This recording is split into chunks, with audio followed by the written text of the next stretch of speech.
Assalamualaikum warahmatullahi wabarakatuh. Salam guru penggerak, tergerak, bergerak, dan menggerakkan. Perkenalkan, nama saya adalah Isra. Saya calon guru penggerak angkatan 11. Saya adalah seorang guru otomotif di SMKN 5 Banjarmasin. Perkenalkan, ini adalah Ibu Santiawati. Beliau mengajar di SDN Pekapuran Raya 2, Banjarmasin. Beliau adalah seorang pengajar praktek angkatan 11. Hari ini saya akan mengerjakan tugas calon guru penggerak, yaitu demonstrasi kontekstual modul 1.1. Menurut Ki Hajar Dewantara, hakikat pendidikan adalah seluruh daya upaya yang dikerahkan secara terpadu untuk tujuan memerdekakan aspek lahir dan batin manusia. Pengajaran dan pendidikan dimaknai sebagai upaya membebaskan murid dari ketidaktahuan serta sikap iri, dengki, dan egois. Ki Hajar Dewantara mengemukakan bahwa tujuan pendidikan adalah memajukan kesempurnaan hidup, yaitu kehidupan anak yang selaras dengan alam dan masyarakat. Oleh sebab itu, pendidik menuntun anak pada kehidupan selaras dengan alam dan masyarakat. Ki Hajar Dewantara mencetuskan trilogi pendidikan yang sangat menginspirasi, yaitu Ingarso Suntolodo, Ing Madya Mangunkarso, Tuturi Handayani, yang artinya adalah di depan memberi teladan, di tengah membangun semangat, di belakang memberikan dorongan. Filosofi Ki Hajar Dewantara yang menetapkan asas trikon, yaitu kontinuitas, konvergensi, konsentris, yang artinya adalah tidak melupakan akar nilai budaya, pendidikan harus memanusiakan manusia, dan pendidikan harus menghargai keberagaman dan memerdekakan murid. Tri Pusat Pendidikan memegang peran penting dalam keberhasilan pendidikan, di mana orang tua melaksanakan kewajibannya mendidik anak di dalam lingkungan keluarga. Karena keterbatasan orang tua dalam mendidik anak di dalam rumah, dan akhirnya proses pendidikan diserahkan di sekolah. Masyarakat akan menjadi fasilitator bagi peserta didik untuk mengaktualisasikan keterampilannya.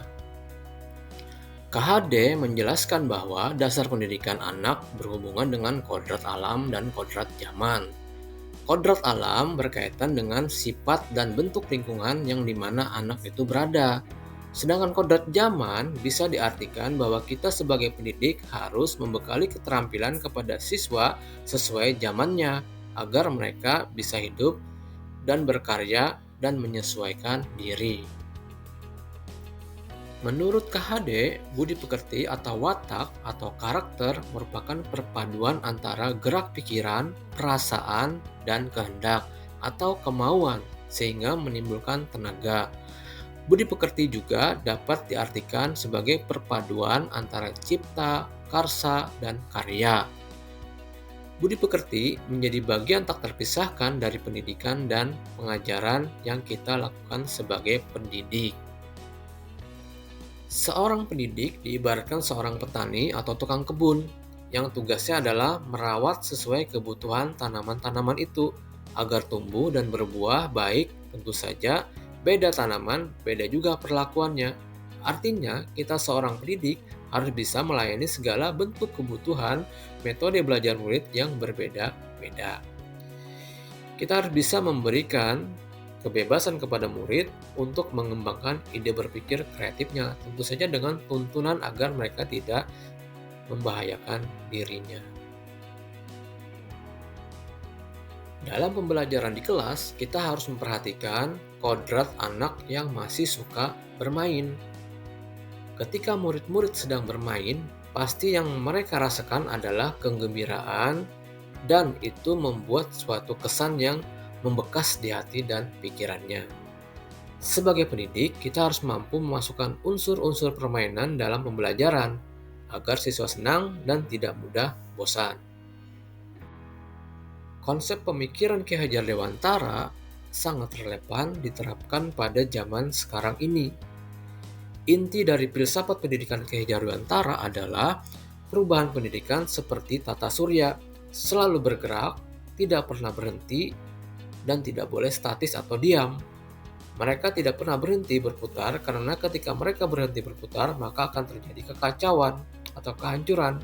Begitu juga dengan kebudayaan yang bersifat dinamis, tidak boleh statis, jadi perubahan itu adalah kekal. Hasil penerapan ide atau gagasan terkait pemikiran KHD secara kontekstual di sekolah kami adalah yaitu penanaman karakter dan budi pekerti melalui kegiatan 1. Jadwal piket guru untuk membudayakan budaya 5S setiap hari. Terus yang kedua adalah pembiasaan Jumat pagi, yaitu kegiatan Jumat sehat, kegiatan Jumat bersih, dan kegiatan Jumat imtak.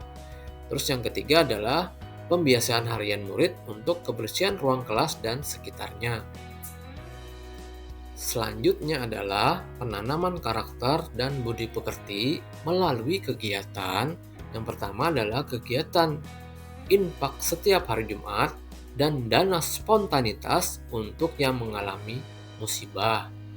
Terus yang kedua adalah kegiatan ekstrakurikuler baik pramuka, olahraga, PMR, kesenian, drum band, BTAQ, belajar mengemudi, dan lain sebagainya sesuai dengan bakat dan minat siswa. Kemudian, penanaman karakter cinta lingkungan melalui kegiatan yang pertama adalah pemeliharaan taman depan kelas masing-masing. Terus yang kedua adalah pengumpulan sampah plastik kering untuk EcoBrick.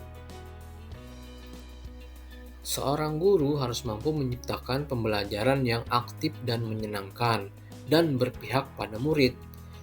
Menyisipkan ice breaking dalam pembelajaran untuk mencairkan situasi kelas itu sangat baik.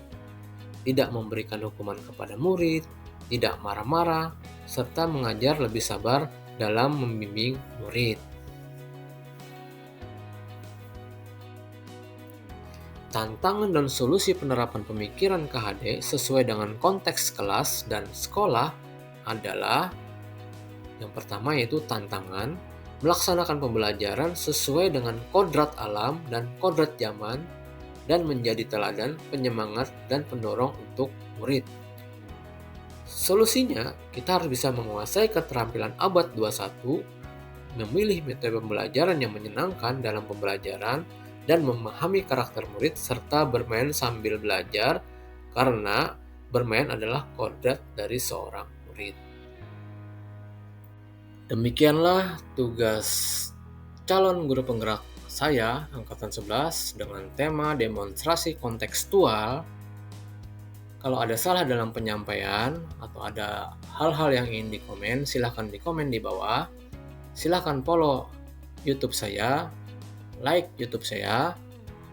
Mudah-mudahan apa-apa yang saya sampaikan ini bermanfaat bagi kita semua. Terima kasih. Salam guru penggerak, tergerak, bergerak, dan menggerakkan. Wassalamualaikum warahmatullahi wabarakatuh.